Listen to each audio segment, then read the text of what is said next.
Hello and welcome to Surveillance Report 17. Today's episode will be covering privacy and security news as always between June 29th and July 5th. It's been a fairly light week with Apple and DuckDuckGo being the major companies hitting headlines, and the only other major news was politics, which was US and Indian heavy, which is almost all of our viewers. Before starting the news, this episode is brought to you by us. Everything we do is done by myself and our part-time editor working our butts off to get you the content. If you enjoy it, we have our Patreon you can join starting at just $1 a month. We are only one person away from hitting 50 patrons, so let's break that barrier. We also accept tips on Brave Rewards as well as Monero donations that you can find in the link in the description. Every little contribution helps and enables us to consistently create this content. Without further ado, let's start SR17 with our first category, companies, with the main highlight being Apple. Apple has been getting a lot of attention since WWDC for their new privacy features being implemented on iOS, and this week continues that trend. First, Apple has declined to implement 16 web APIs in Safari because they posed a fingerprinting threat which would negatively impact the privacy of their users.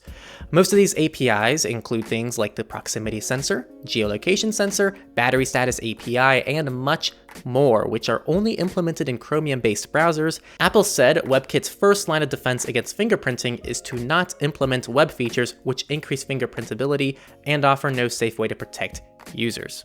No matter what you think of Apple, this is fantastic news, and it's great to see the world's largest company stand up against obviously invasive things being done. Over to iOS, it seems Apple has introduced the ability to mask your MAC address on specific wireless networks in iOS 14. For those who don't know, your MAC address is a physical identifier which can be used to identify your device on a network. So seeing this functionality is just one more +1 for Apple. Time back to last week's news, Apple has more robust permission notifications being given to users in iOS 14, like when an app accesses your clipboard data. Well, the list of apps doing this just keeps on increasing, including things like TikTok, different news outlets, games like PUBG, social networking, and other like Bed Bath & Beyond, as well as some other things like Reddit and LinkedIn. Apple is implementing some pretty cool stuff that hopefully we see carried over to Android to minimize personal data being accessed by applications.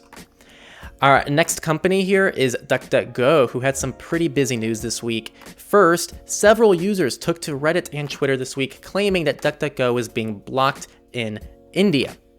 DuckDuckGo confirmed this was not an issue on their end, and that switching to a third-party DNS provider would at least temporarily fix this issue, or obviously using something more robust like a VPN or Tor. As of today, it seems that DuckDuckGo has been mostly restored in India, but no one is quite sure what caused the block in the first place. The two main theories are, one, the government simply blocked it as a part of a larger effort, or two, DuckDuckGo is accidentally blocked as part of India's recent app ban, which we will talk about later in the politics section.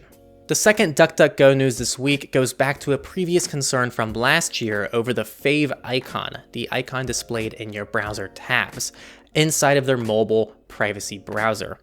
The DuckDuckGo browser was requesting the Fav icon from its server, transmitting the browsing data of the user to that server without asking or prompting the user. The possible implications of this are that users can possibly be personally identified as the person visiting a specific site.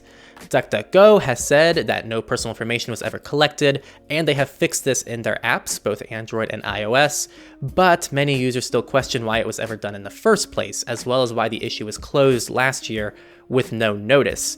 Either way, good of them for promptly fixing this now, and it's really your decision on what to make out of this whole situation.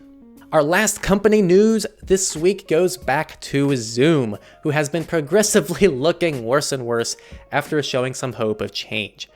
Zoom previously said, as part of their efforts to be a more transparent company, that they would release the number of government demands it received for user data by June 30th. However, they just didn't release it, and they are not giving a new date that they will release it. No one from Zoom has commented on the matter either. Just some things to think about. I have a feeling this doesn't need to be analyzed very much. Just go use Jitsi. Research was incredibly slow and boring this week. We only have one article. Last week in SR16, we talked about Robert Williams, the black man who was wrongfully arrested because of inaccurate facial recognition. Well, a follow-up, the Detroit police chief has admitted that the technology almost never brings back a direct match. The stats don't look very great. He said if we would use the software to identify subjects, we would not solve the case 95 to 97% of the time. That was not really research, but it was a relevant loose statistic revealing the inaccuracy of this technology, at least in Detroit.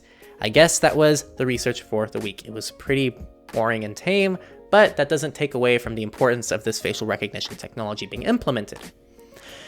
And that is a good segue into politics. So politics, on the other hand, was quite eventful this week, for better or for worse. Most of it's for the worse. Let's start with the US. The Senate has passed an amended version of the Earn It Act, the infamous act being shamed by privacy advocates for trying to force backdoors into encryption. This amendment essentially transfers liability to a statewide level, allowing states to possibly pass strict requirements. Now, what isn't clear is, as far as I understand, since states have greater control with this amendment, states that value user privacy will be able to maintain how things are today? So this is a good amendment? I'm not very sure, but that's how I understood this. And if my understanding is correct, this is still horrible, but it's not quite as horrible, as at least some states will likely be against it. Again, though, I'm not too sure if my understanding of the amendment is fully accurate here, and if states need to have a minimum of these requirements, but they also have the ability to go above the requirements. I'm not quite sure, so take my analysis with a grain of salt. The big clear takeaway is this act as a whole is bad news. So yes, the Earn It Act is still terrible, that has not gone away, and in fact, it seems to be working its way very nicely through Congress. Over in California, a new law was passed that requires police to hand over training materials concerning facial recognition technology and automated license plate readers, two technologies that are very known to be abused. And this is all in an attempt to verify police force is acting accordingly and lawfully. Well, they have refused to hand over anything, claiming copyright as the reason to not disclose these documents. This is actually pretty similar to last year when another transparency law was passed that law enforcement agencies responded to by ignoring court orders to hand over documents, charging high fees to access them, and in some cases burning or shredding the documents. It's just so ironic when you have government agencies who are requesting privacy for specific reasons, but then when the public asks for privacy, it's seen as ridiculous because they don't need that kind of privacy, and they likely have something to hide, when in reality it's typically the flip-flop that's typically the reality. So, very fun things to look at. Now, California, come on, are you going to just let these people walk all over you? Not all of our state is San Francisco, you know, where you can just get away with murder, but I guess we are turning that direction, so hopefully California steps up against the police departments. I can't imagine that being easy, but in an ideal world, I would like to see a little bit more stepping up against people who just clearly just don't obey laws and rules. On the opposite end of the country, Florida has become the nation's first state to enact a DNA privacy law, prohibiting insurance companies from using genetic tests for coverage purposes. This is absolutely spectacular, although do not rely on laws to give you overconfidence in submitting your DNA to any commercial company. Just don't do it, people. It is not good news. Switching continents, India has gone right ahead and banned 59 apps developed by Chinese firms over concerns with the national security and defense of India. This includes TikTok. Oh no! Both Apple and Google have complied with the order and are no longer listing the banned apps on the Indian App Store. Moving to the EU, last week in SR16, we talked about EncroChat, a privacy and security communication ecosystem commonly utilized by crime rings that had some of their systems compromised by UK law agencies. Well, the story has unraveled quite a bit more since then and more information has come out. So let's start with the French police, who supposedly breached the network, and authorities did crack the EncroChat encryption in March and were receiving data in April all the way through possibly May and further.